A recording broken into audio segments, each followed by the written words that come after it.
Media times news channel देखे आप सभी दर्शकों का बहुत बहुत स्वागत है। मैं हूं रमनदीप कौर। इस वक्त की बड़ी खबर आ रही है प्रयागराज से। क्या है पूरा मामला, देखने के लिए बने रहिए हमारे। अक्सर पिक्चर में हमने लुटेरी दुल्हन जरूर देखी है, मगर रियल लाइफ में भी ऐसा होता है। बता दें, खुलदाबाद पुलिस को बड़ी कामयाबी मिली है, जहां खुलदाबाद पुलिस ने लुटेरी दुल्हन गैंग का खुलासा किया है, जिसमें 4 दुल्हन समेत 7 लोग को पकड़ा है। इस गैंग में पकड़ी गई चारों युवतियां पिछले 3 साल से 20 दूल्हों को दुल्हन बनकर उनको अपने हुस्न का शिकार बना चुकी हैं। उसका जलवा दिखाकर फंसाती और दूल्हे का माल लेकर फरार हो जाती थी। इनके पास से 6 आधार कार्ड कूट रचित और ठगी के प्राप्त 35,000 रुपये बरामद हुए हैं। बता दें, मुखबिर की सूचना पर खुलदाबाद पुलिस ने घनश्याम नगर रेलवे क्रॉसिंग पैदल पुल के पास से करैली पीपल गांव झूसी और साथ ही शाहगंज के रहने वाले 4 युवती और 3 युवकों को गिरफ्तार किया है, जिनमें से एक व्यक्ति राजस्थान का है। बता दें, खुलदाबाद पुलिस के मुताबिक ये गिरोह बीते 3 वर्षों से प्रयागराज, कौशाम्बी समेत अन्य जिलों में सक्रिय था। गिरोह आमजनों को शादी का झांसा देकर रुपए की ठगी करता था। राजस्थान के अलवर निवासी गोपाल गुज्जर खुलदाबाद पुलिस को सूचना दी कि उनके पुत्र को शादी के नाम पर आरोपियों ने फर्जी नाम, पता, आधार कार्ड और अन्य दस्तावेज समेत फर्जी रिश्तेदार बनाकर पीड़ित से 1,75,000 रुपये ठगी कर ली है। शिकायत का संज्ञान लेते हुए खुलदाबाद पुलिस ने सभी आरोपियों को गिरफ्तार किया है और इनके खिलाफ अब विधिक कार्रवाई करके पुलिस इन्हें जेल भेज रही है। बता दें, जिस तरह से पिक्चरों में अक्सर लुटेरी दुल्हन पैसे लेकर फरार हो जाती थी, उसी तरह से ये युवतियाँ भी करती थी और यहाँ ये फरार हो जाया करती थी। और ऐसे में जब ये पुलिस के चंगुल में फंसी हैं, तो इनके छुड़ाने वाले भी इनके पास पहुँचे थे, जिसमें से एक युवक तो इसका बॉयफ्रेंड बनकर वहाँ पहुँचा था। उसका कहना था, मैं इसका बॉयफ्रेंड हूँ, अगर इसकी शादी हुई तो इसके घर वाले आए और उसके सामने इनको ले जाया जाए। फिलहाल ऐसे में हम आपको दिखाते हैं किस तरह से लड़की का बॉयफ्रेंड पहुंचा था और उसका क्या कुछ कहना था पुलिस के दौरान पकड़े जाने पर, और साथ ही यहां पहुंची उसके ठगी का शिकार हुए युवक का क्या कुछ कहना था, वो भी हम आपको दिखाते हैं। अरे हमारा इनके अफेयर था 2-3 साल से। अभी ये पता चला इनके घर वाले से कि क्या है कि शादी करवा रहा है, क्या नहीं करवा रहा है। तो हमें पता चला आधे घंटे पहले, तो हम देखा गाड़ी पे, हमका कौन सी गाड़ी बैठ रही, कहाँ जा रही है। तो हम यहाँ पे रोका, बताया हमने, भैया ऐसी बात है कि हमारी गर्लफ्रेंड है। अब क्या है, प्रूफ दिखाया कि शादी मेरी हुई है, ये वो। हमको चले ठीक है, आपकी शादी हुई है तो ठीक है, आप इनके घर वाले मिलिए, बात करवाइए, तो आप फिर लेके चले जाइए। अगर इनके घर वाले बोल रहे हैं तो आप लेके जाइए, ऐसे कैसे लेके जाएंगे पहले? अरे शादी तो घर वाले ही कराए ना। अरे घर वाले सामने नहीं, शादी घर वाले कराए। तुम्हारा नाम क्या है? आप बीच में मत बोलिए ना भाई। वो गाड़ी उतर के पटरी, तुम्हारा नाम क्या है? पटरी इधर से गई। पूरा नाम बताओ। अमन। पूरा नाम, बाप का नाम क्या है? इसरार अहमद। इसरार अहमद। लड़की का नाम क्या है? सहाना। सहाना फिराडिया। देखो सहाना, सहाना पटेल। सहाना कहाँ रहते हो भाई? कहाँ रहते हो? कहाँ रहते हो? हम तो यही स्टेशन पे रहते हैं। गर्लफ्रेंड है सब ग्रुप है इनका। जब से 1 घंटे से ये वहीं पे गाड़ी के पास खड़ा था, जब तक पेमेंट नहीं हुआ, जब तक ये कुछ नहीं बोला। पेमेंट होने के बाद में जैसे ही चले, ये पीछे से आ गए, इसको याद आ गई ये इसकी गर्लफ्रेंड है। जब से याद नहीं आया इसको। पैसा देने के बाद, पैसा आपने किसको दिया था? के बाद में ये आया है। पैसा आपने किसको दिया था? पैसे उन्होंने स्कैनर पे डलवाए थे। फैमिली वाले को दीजिए आप। ये 15,000 रुपए थे अरसल खान ने कोई इसके पे डलवाए। अभी का ये 4 बज के 23 मिनट का। हाँ, एहसान खान। और 20,000 रुपये ये अकबर के पे डलवाए 3 बज के 44 मिनट पे। और ये 50,000 रुपये भी अकबर के पे डलवाए। 25,000 रुपये उसको कैश दिए और 10,000 रुपये मेरे एक भैया से डलवाए गांव से। कैश अभी कितना? 1.5 लाख रुपए। 1.5 लाख रुपए किसका कैश दिया? 25,000 रुपए कैश दिए, बाकी के 25। लड़की का नाम क्या है? लड़की का नाम हमको तो प्रिया पटेल बताया। प्रिया पटेल। जो आपने जो पेमेंट डाला है वो अरसन खान के नाम से डाला है। आपको ये इसका जो है अनुभव नहीं था कि ये जो है जो पटेल है ये खान है? इसमें नहीं, इसके भैया ने डलवाया पेमेंट, राजू नाम। संगम नगरी प्रयागराज पहुंचे ज्योतिष पीठ के शंकराचार्य अभिमुक्तेश्वर अनंत सरस्वती ने जहां बीजेपी सरकार और भारत सरकार को घेरा है। बता दें बकरीद के मुद्दे पर जहां उन्होंने सरकार को घेरा है और साथ ही उन्होंने जमकर निशाना साधते हुए बड़ा बयान दिया है बकरीद को लेकर। साथ ही उन्होंने इस्लाम धर्म के लेकर बीजेपी सरकार पर निशाना साधा है बकरीद पर कुर्बानी के त्यौहार को लेकर। और क्या कुछ कहा है उन्होंने, आइए दिखाते हैं आपको। देखिए, बात यह है कि ये कहते हैं कि हम इस्लाम के मानने वाले धर्मानुयायी हैं, हम इस्लाम मजहब का पालन करते हैं। मुस्लिम जो हैं वो कहते हैं कि हम धार्मिक हैं और इस्लाम हमारा धर्म है। ठीक है, ये धर्म कैसा होता है जो किसी को काट दे? पहली बात।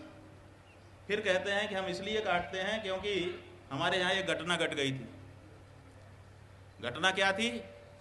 ईश्वर ने कहा था इनके, जैसा कि इन्होंने ही बताया कि सबसे प्रिय जो वस्तु हो वो हमें दे दो। तो सबसे प्रिय वो वस्तु है जो बाजार से खरीद के लाओ और काट दो। तुम्हारी सबसे प्रिय वस्तु वही है। तो ये कैसा धर्म है हमको समझ में नहीं आता है, पहली बात। दूसरी बात ये है, इनके धर्म में ये कहा गया है कि तुम जिस देश में रहो उस देश के कानून का पालन करो। भारत देश में गाय को काटने पर, गौवंश के काटने पर मनाही है। यहाँ पे पशु की क्रूरता का कानून लागू है। यहाँ बकरी भी धर्म के नाम पे नहीं काटी जा सकती है, बकरा भी धर्म के नाम पर नहीं काटा जा सकता है।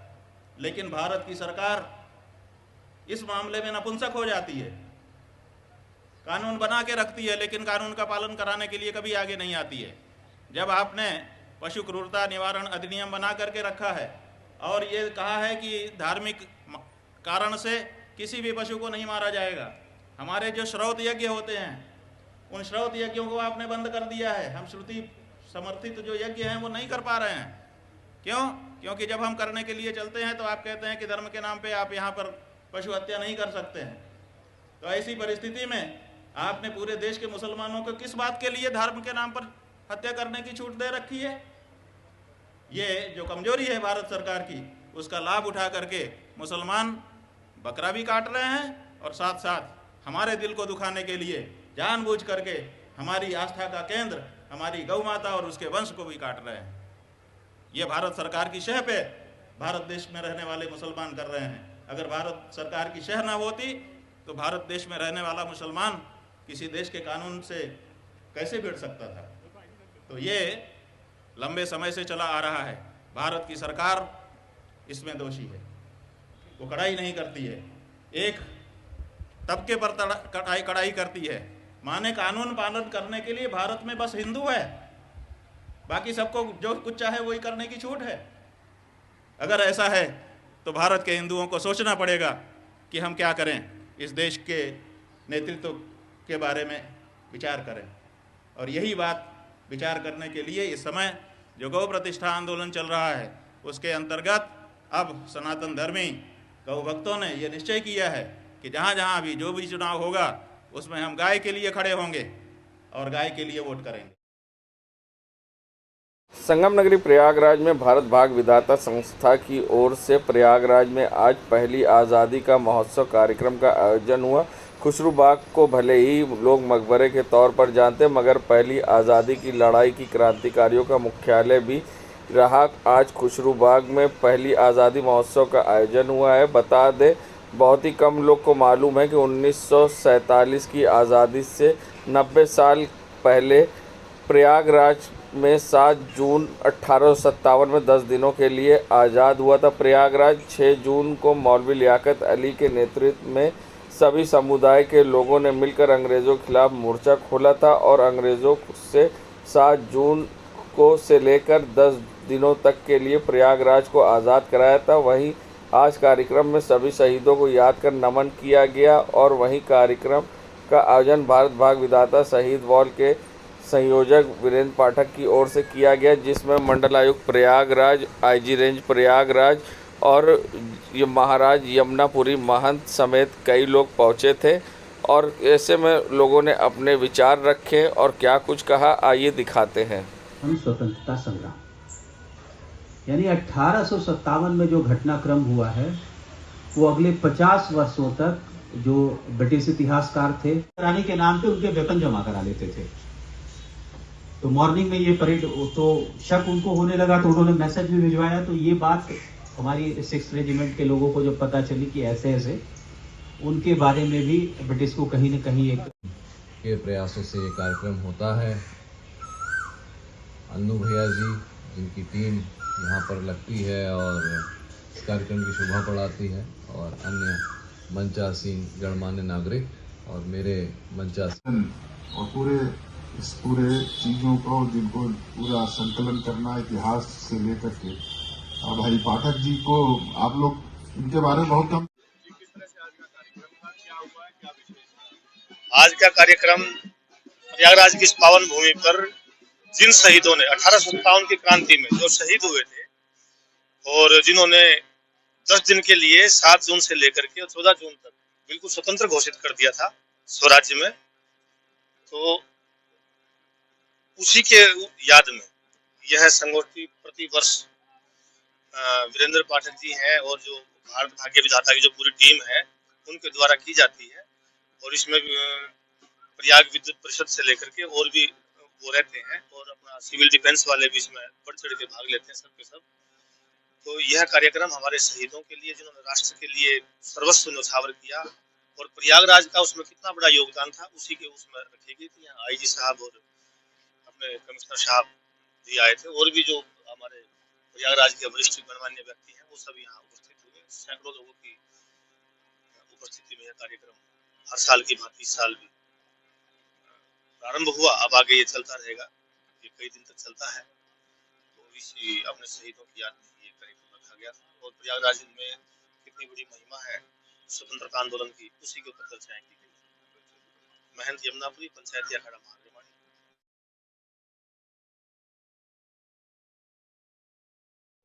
ज्योतिष पीठ के शंकराचार्य स्वामी अभिमुक्तेश्वरानंद सरस्वती महाराज द्वारा प्रयागराज में विधि विधान से पूजा अर्चना करके देश की पहली रमा धाम की शुरुआत किया।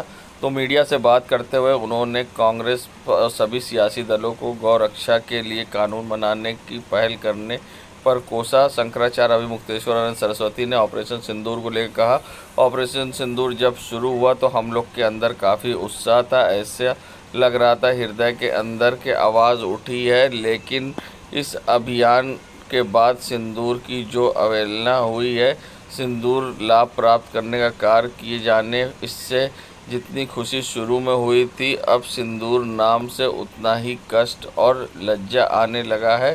भारत की सरकार सिंदूर की बात कर दूध को लज्जित कर रहे हैं और पहलगाम में 5 आदमियों ने पर्यटन को मारा, लेकिन 1 महीने में बीत जाने के बाद भी पता नहीं चल पा रहा है कि वे कहां से आए थे और कहां चले गए। बात किया जा रहा है सिंदूर की और मां के दूध को लज्जित किया जा रहा है और क्या कुछ कहा है आइए दिखाते हैं आपको। हमारे लिए बड़ी प्रसन्नता का आज प्रयागवासियों ने दिन उपस्थित किया है, क्योंकि हमने गौ प्रतिष्ठा आंदोलन के अंतर्गत ये जो संकल्प लिया कि भारत की सभी 4123 विधानसभाओं में एक एक गोधाम की स्थापना करके हम जो हमारी देश की शुद्ध नस्ल वाली रामा गाय है उसका संरक्षण आरंभ करेंगे। तो अनेक स्थानों पर लोग गौधाम का, रामाधाम का निर्माण कर रहे हैं, लेकिन हमको बड़ी प्रसन्नता है कि प्रयाग के अरेल क्षेत्र में जो शिवाला पार्क नया बनाया गया है उसके बगल में शूलटंकेश्वर महादेव की सन्निधि में ये प्रथम रामाधाम आज से आरंभ हो रहा है और उसी के लिए हम यहाँ पर इस समय आए हुए हैं। आज बकरीद का गौ माता हमारे देश में सदा से पूजनीय रही हैं और आज भी बहुसंख्यक आबादी हमारे देश की गाय के प्रति वही भाव रखती है। लेकिन जाने कौन सा कारण है कि भारत देश को आजादी दिलाने के लिए तो कहा गया कि अंग्रेजों को भगाओ तो हम तुम्हारी गौ माता की रक्षा कर सकेंगे, लेकिन अंग्रेजों को भगा देने के बाद भी आज देश में गौ हत्या निरंतर जारी है और गौ भक्तों को उसके लिए निरंतर सरकारों से अभ्यर्थना प्रार्थना करनी पड़ रही है, लेकिन सुनवाई नहीं हो रही। ऐसे समय में हम अपनी गौ प्रतिष्ठा आंदोलन को आगे बढ़ाते हुए रचनात्मक रूप से भी आगे बढ़ रहे हैं और सरकार के ऊपर भी दबाव डाल रहे हैं। उसी कड़ी का ये प्रथम रामाधाम आज प्रयाग के अरेल क्षेत्र में स्थापित हो रहा है। अब आप जो पूछना चाहें पूछिए। ऑपरेशन सिंदूर जब आरंभ हुआ था तो हम लोगों को बहुत उत्साह हुआ था। ऐसा लगा कि हमारे हृदय के बहुत नजदीक से ये आवाज उठी है और हमारे देश की सरकार हमारी भावना के अनुरूप आगे बढ़ करके अपने पराक्रम और शौर्य को, जो कि सदा से हमारा रहा है, जिसके लिए दुनिया में हमारी पहचान रही है, उसको प्रदर्शित करने के लिए तैयार है। लेकिन जिस तरह से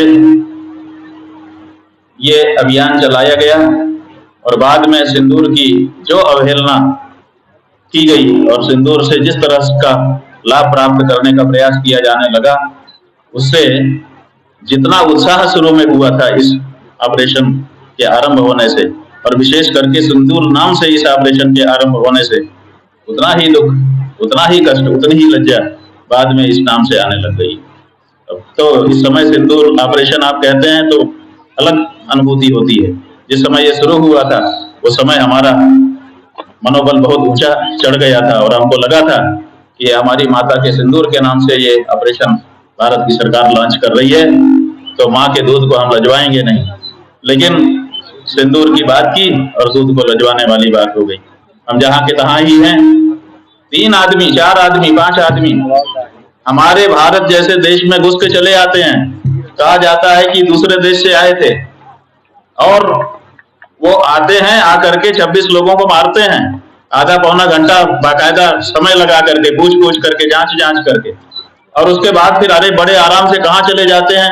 जमीन निकल जाती है कि आसमान निकल जाता है, पता ही नहीं चलता। और आज महीनों हो गया, पता नहीं है कि वो 4-5 आदमी कहां से आए थे, कौन थे। और हम बात करते हैं सिंदूर की। माँ का दूध लजा रहा है। ऐसा भारत कभी नहीं था जैसा आज देखने को मिल रहा है। यूपी डीजीपी ने जहां प्रेस वार्ता की और साथ ही प्रेस वार्ता में उन्होंने अधिकारियों को सख्त नसीहत दी है। साथ ही उन्होंने कहा कि मीडिया के साथ कोऑर्डिनेट करके ही काम पुलिस का आगे होता है। और ऐसे में उन्होंने क्या कुछ कहा है प्रेस वार्ता में मीडिया को लेकर और पुलिस को लेकर, आइए दिखाते हैं आपको क्या कुछ कहना है यूपी डीजीपी का इस पूरे मामले पर। मीडिया के साथ अच्छे प्रोफेशनल रिलेशंस रखना न केवल पुलिस की नेसेसिटी है, बल्कि उनके कार्य करने में एक महत्वपूर्ण पार्ट भी है। यदि कोई भी अधिकारी इस बात को न समझते हुए अपने कार्यशैली को आगे बढ़ाता है तो डेफिनेटली उस अधिकारी को एडवाइस भी किया जाएगा और आगे की कार्रवाई की जाएगी।